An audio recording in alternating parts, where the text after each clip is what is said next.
So Chris Paul is suddenly a free agent. He was not someone that I expected to be available this offseason via free agency, but he is no longer going to be on the Phoenix Suns next season. They have straight up waived him. They have cut him. And now we got to talk about why the Suns would do this and where Chris Paul is headed next. So let's first talk about this for Phoenix. This is a very interesting move by them because it's almost entirely financial. The reasoning behind cutting Chris Paul in this exact moment is that it saves them about $15 million this year, as well as saving them money on his contract next season. Now, I kind of assumed that Chris Paul was not going to be a member of the Suns next year, regardless of what they did this offseason, because it was just kind of time to move on. He's someone that's always hurt. He's older. They've had issues with him staying healthy in the postseason. And with the new owner coming in, bringing in Kevin Durant, new coach, obviously some massive changes were coming for Phoenix, and those changes were always going to revolve around not only Chris Paul, but also DeAndre Ayton. The problem with this move, though, is that it doesn't actually help Phoenix improve their roster this offseason. You would assume they're saving money. Maybe they open up some salary cap space. Maybe they can make some moves. That's not the case. They don't have any more financial flexibility under the cap as a result of getting rid of Chris Paul, which to me means things got so bad in terms of his performance and his availability, they decided it was better just for the sake of saving the money, whether it makes their team better or not, to just get rid of Chris Paul.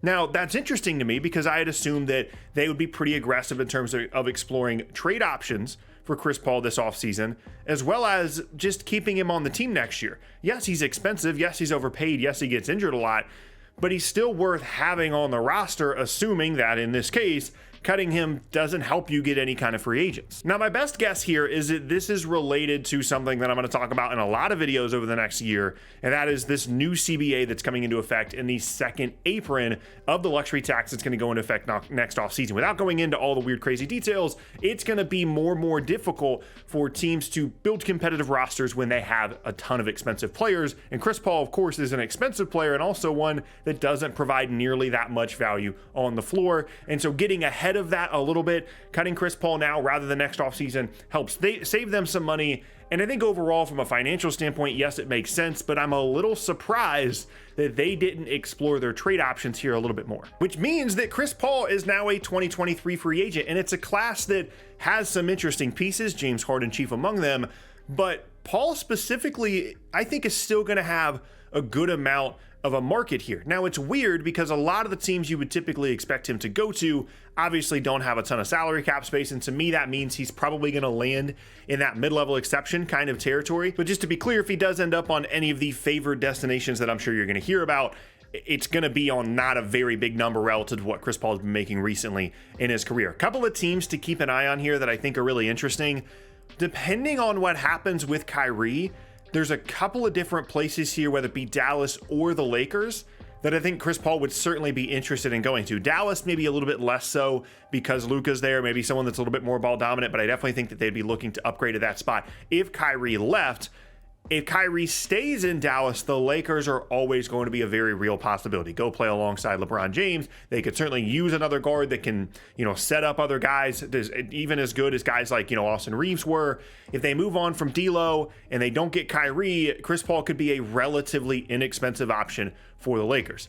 One other team, though, that's really interesting to me. What's the team that this offseason we've heard rumors about maybe needing an upgrade to the point guard position? A team that has some young guys, maybe they could use a veteran presence, someone like Chris Paul. What about the San Antonio Spurs? They're going to have the ability to spend more money on Chris Paul than any other team. Certainly more than these teams like the Lakers and the Mavs that can only offer the mid-level. They could realistically, if they wanted to, offer Chris Paul $15 million for a year or two, and it wouldn't really hurt them that much. They have plenty of salary cap space to spend, and as a young team that maybe needs a little bit of a veteran presence and has Victor Wembanyama coming into their situation here, having Chris Paul is not a bad guy to have in terms of a setup player, someone that can help these guys kind of learn the ropes in the league, and playing alongside, obviously really experienced, respected coach in Greg Popovich. I think that's an interesting situation to monitor. Obviously, we would assume that Chris Paul, having only been to one finals, wants to try and go out and win a title here, and obviously San Antonio doesn't accomplish that goal, but they could certainly offer him the most money. But here's what's really interesting about the Paul situation. The more you think about it, the more real options there are out there for someone, and I think teams that would be legitimately interested in bringing him in.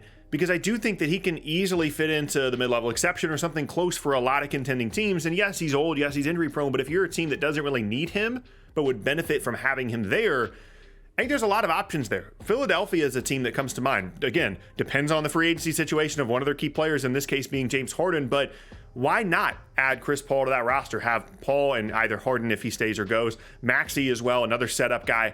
I think that's a team that certainly could take a look at this. Houston is another one of those teams that needs a little bit of a veteran presence. Obviously, he has history there in Houston. I don't know if he'd be super excited about returning there. He also could go there, by the way, if they're also able to bring in James Harden. Now, all those are really interesting situations, right? But I think ultimately this is going to come down to the Lakers and maybe the field. You know, it's kind of like they're the favorites and then everybody else. But what's weird is we don't typically have players that weren't expected to be free agents randomly joining the free agency pool, especially when we don't know what's happening with all these other free agents. There's a lot of guards, a lot of star guards out there that we kind of need to figure out where they're going first. What's going to happen with Chris Middleton in Milwaukee? What's going to happen with James Harden in Philadelphia? What's going to happen with Kyrie in Dallas?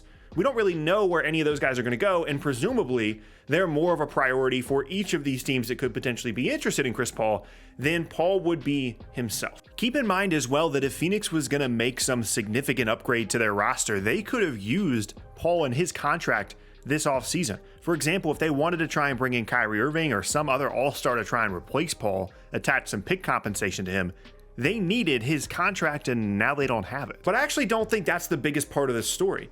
The biggest part of the story to me is the fact that Phoenix was so out on Chris Paul that they were willing to do this strictly as a financially saving move. There's no way that this improves their roster. It gives them a little bit more flexibility within the luxury tax as we talk about going into next offseason, but specifically for this upcoming season, one where presumably Phoenix has a lot on the line, having made the midseason Kevin Durant trade.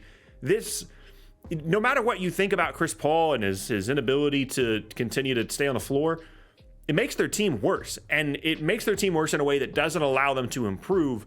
The only case you could make here that it does actually help them is if you're just prioritizing Devin Booker and Kevin Durant that much more offensively. There were times in the postseason where things were a little awkward in terms of Chris Paul like taking over the basketball and, you know, not really being able to find guys like KD and Booker in their spots. And it was a little bit weird. And maybe you're just thinking, we don't need a true point guard like Chris Paul. We need floor spacers. We need guys that play well around Devin Booker and around Kevin Durant.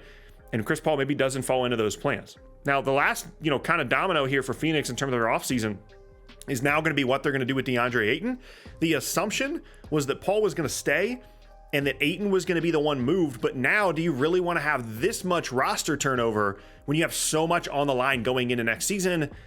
I feel like that's pretty doubtful. So we're going to see exactly what happens here in Phoenix over the next month or so. But adding Chris Paul to the list of 2023 free agents without a trade being involved was not really on my bingo card.